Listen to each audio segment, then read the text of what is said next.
The camera pans slowly across a deserted hospital corridor at night. Dust motes dance in the single beam of a security light. We see peeling paint on the walls and empty, rusted gurneys pushed against them. The scene is dark, unsettling, and silent, except for the faint, rhythmic beep of a distant heart monitor.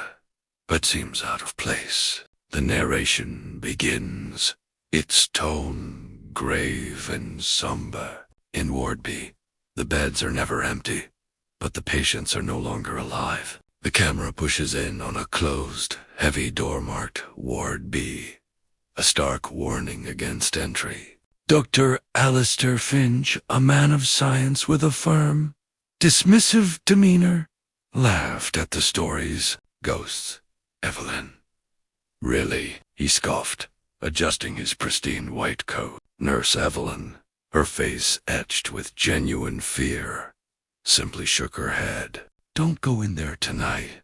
Dr. Dot not alone. Ignoring her plea, Alistair pushed open the heavy doors to Ward B, a clipboard in hand, determined to prove the tailies were nothing more than hospitally folklore. As he began his solitary rounds, the air grew unnaturally cold, a stark contrast to the humid night outside. He documented the temperature drop in his notes, attributing it to a faulty ventilation system. But then he heard a faint, almost inaudible whisper that seemed to echo from the empty beds, a soft murmuring that sent an involuntary shiver down his spine. He paused, listening intently, but the sound vanished as quickly as it had appeared, leaving only the oppressive silence in its wake. He reached the far end of the ward, his flashlight beam cutting through the oppressive darkness. Suddenly, with a deafening bang that echoed like a gunshot, the heavy doors he had entered through slammed shut.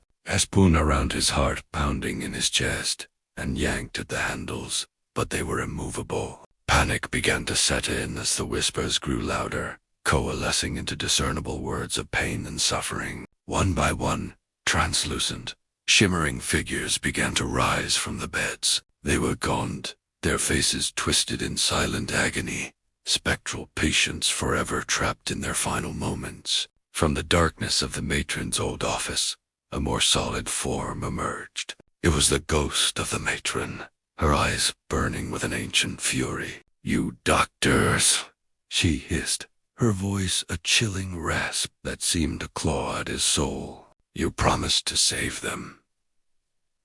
You let them die." Her accusatory finger pointed at him, a symbol of a promise broken long ago, a tragedy for which the ward itself now demanded penance. Just as the first rays of dawn pierced through the grimy windows, the heavy doors to Ward B creaked open on their own. Alistair stumbled out, gasping for breath, his hair disheveled and his face pale with terror. He didn't look back. His clinical skepticism, once an unshakable fortress, now lay in ruins, shattered by the spectral horrors he had witnessed. He walked away a changed man, forever haunted by the chilling reality of what he had experienced. The final shot lingers on the ward's window from the outside, the ghostly figures of the patients and the matron stand watching him leave, their ethereal forms silhouetted against the rising sun. The narrator's voice returns, a final, chilling statement, because in this hospital, some souls never check out.